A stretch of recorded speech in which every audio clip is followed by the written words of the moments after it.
Super Mario Galaxy 2 has a 1-up you cannot collect, guarded by a squadron of baddies who protect this rare, useless reward, far out in space on a planet you cannot reach, because the idea was abandoned at some point in development, and so it remains here, mostly overlooked, surrounded by instant death barriers, just as something you can see far in the background. Until today, that is. Who am I kidding? Super Mario Galaxy speedrunners and challenge runners are dang impressive and have technical abilities far beyond myself and possibly you watching. Do not doubt their ability to do the impossible. So allow me to at least share the story of this bizarre item, because like most of my videos recently, it started for me several years ago from a scrapped video concept. The year is 2019. I was a far younger lad covering some of my favorite childhood Nintendo games. Between mysteries and absurd challenges, I was kind of bouncing back and forth and trying lots of different kinds of content out, and quite a bit of videos got scrapped around that time. But years have passed, and after a long break from Nintendo content, I kinda missed it, so I'm going back to some of those concepts from years ago. This video is not one of those concepts, but it stemmed off of one. So dumb me in April of 2019 had an idea. Could you beat Super Mario Galaxy 2 if all enemies were turned into black holes? I mean, Mario 64 could be beaten with every object as a coin, so why not? Bad idea. I worked with a talented modder named Colin during this time, who had changed the game into a pit of existential cosmic dread. The all-consuming void was everywhere, and I struggled, man. As a very average player, I died more than I played. Sky Station Galaxy was a pretty formidable level, despite being the first stage. I'll spare you the details so we can move along. But it wasn't until I got to Yoshi's Star Galaxy that I realized I probably bit off more than I could chew. There was a point where I thought Star 1 would be impossible too, due to the proximity of a few black holes where enemies once were.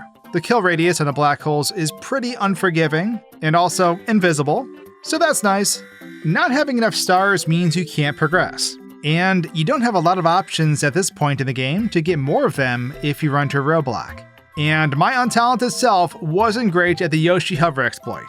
But it was an option for skipping black holes completely and reaching other parts of Yoshi Star Galaxy. But I stopped. I was on the YouTube treadmill, and there was no way I could get this all recorded, scripted, and edited in a week. Not the whole game. I felt it was better to focus on something simpler to satisfy the YouTube gods. And this video ended up getting delayed and delayed. But when researching potential Yoshi flight paths for the stars here to avoid the black holes, ironically, I stumbled upon the planet where our 1-up is hiding. I didn't think anything of it at the time, given I wasn't too familiar with the level, and I overlooked it. But I did end up clearing that first star here, which was very brutal, not gonna lie. The Galaxy games are kind of interesting because they usually do one of two things. Between stars at the same galaxy, they will either leave all the old planets there and just redirect you elsewhere, or they'll remove the old planets and populate new ones depending on which star scenario you are loading. When you're looking for leftover assets or mysterious occurrences, sometimes you can get tricked if you don't remember the level's route completely. So you base it falsely on an assumption. That's the case with this planet. I didn't think to check it for odd things because it had objects on it, and I was lost in Black Hole Land. Those who do know this level well, you may remember that this planet is optional. On the second star, you'll have the opportunity to interrupt your flight path with an intersecting launch star. This takes you to this really cool cluster planet that gives you the option to boost your health up before the boss. And this area is really dope. It's like a cluster of meteors swirling around and around. Each of these have their own gravity, and they're being spun around by gravity, while the main planet pulls you down to its gravity too. But on the first star of this level, half of these assets are gone.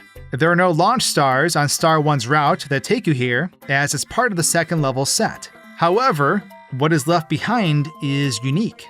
If you go to the edge of the first area on Star 1 and look outward, you'll see this planet still way in the distance, except it's much different. And down below we have 10 Goombas wandering around. So that's 10 coins that your average player has never collected. But upon defeating all these Goombas, if you were to magically get over here, that's when the 1-up spawns. And it stands still.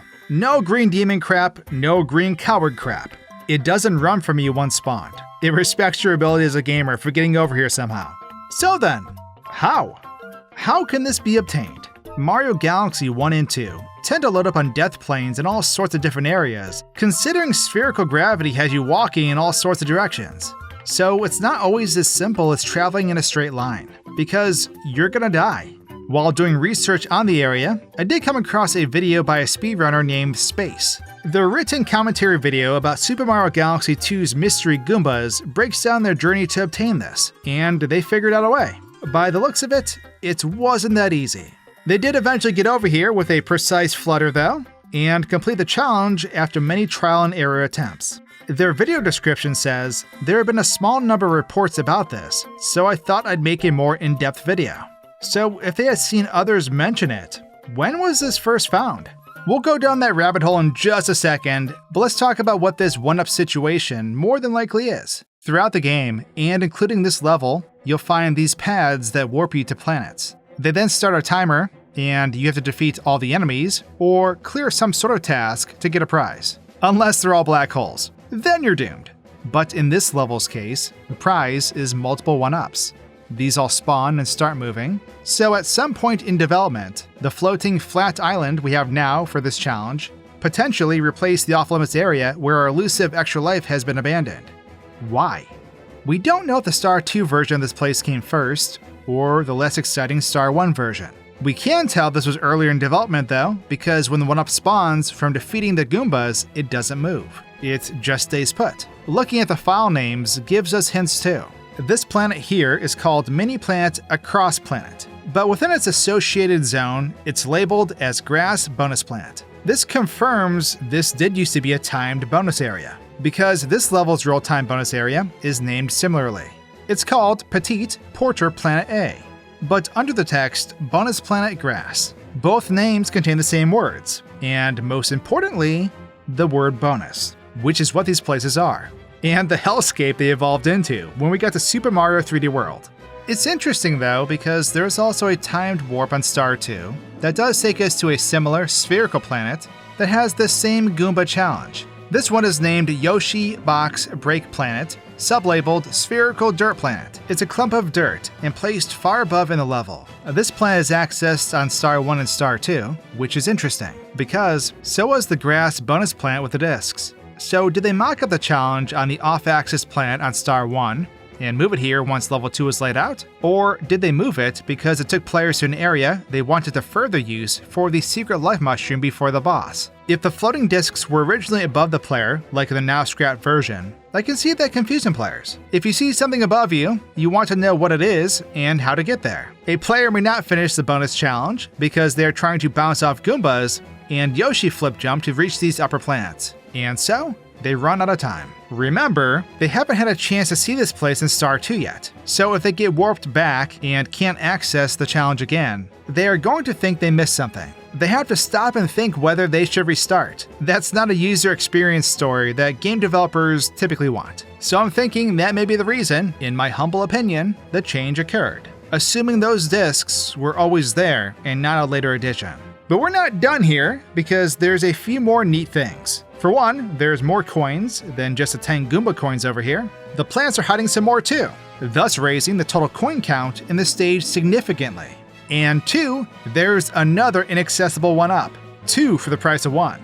If we take the launch star that's still over here, it will take us to a stripped-down version of the planet we normally head to before encountering the boss. There's nothing here though, and you're stuck forever. But at the top of this planet, in an area you cannot currently reach, is a one-up. It's just sitting over here. Now, this one-up can be obtained on a different star scenario, but for some reason, the developers cleared out everything but this one object. This level just keeps getting more odd. Like this planet here, in Star 1, that looks like you used to be able to jump up the back. Oh, gaming mysteries, you do intrigue me. So, back to the deep dive, and when this was first found. At this point, I was in for the long haul. So this got me searching, and I eventually found an earlier finding. Not too early, mind you, but about 10 years after the game's release. So in 2020, this planet got accessed by someone on Reddit. NormieTrash69, as they're legendarily named, got to this planet using Yoshi's Flutter Glitch. This essentially lets you keep moving in one direction and gaining height if repeatedly done. I probably should have explained that earlier. I don't know if it's my nostalgic itch for old Mario content, but I did want to share one last thing I found that contributes to the hunt for this 1-up, and it stems from 2010, August 23rd, 2010, just a few months after Super Mario Galaxy 2 released. There's a recording of someone trying to infinite flutter over to this planet with the 1-up. If it weren't for the death barrier, they would have found these Goombas and claimed the prize. It's really cool looking back at this random clip that only has like 800 views from a time before players understood the game top to bottom. Probably some kid just uploading clips after school, before data mining and in-depth level editing and model viewers. So close, and yet so far. I don't know. Remembering those simpler times, it's charming. It makes me love gaming even more. It wouldn't be for almost a decade later that this was obtained without hacks, once players knew more about the game. Unless there's a clip floating out there somewhere in the vast endless space of YouTube. But I hope you enjoyed that nostalgic look back at Super Mario Galaxy 2. Have a good one, and cheers.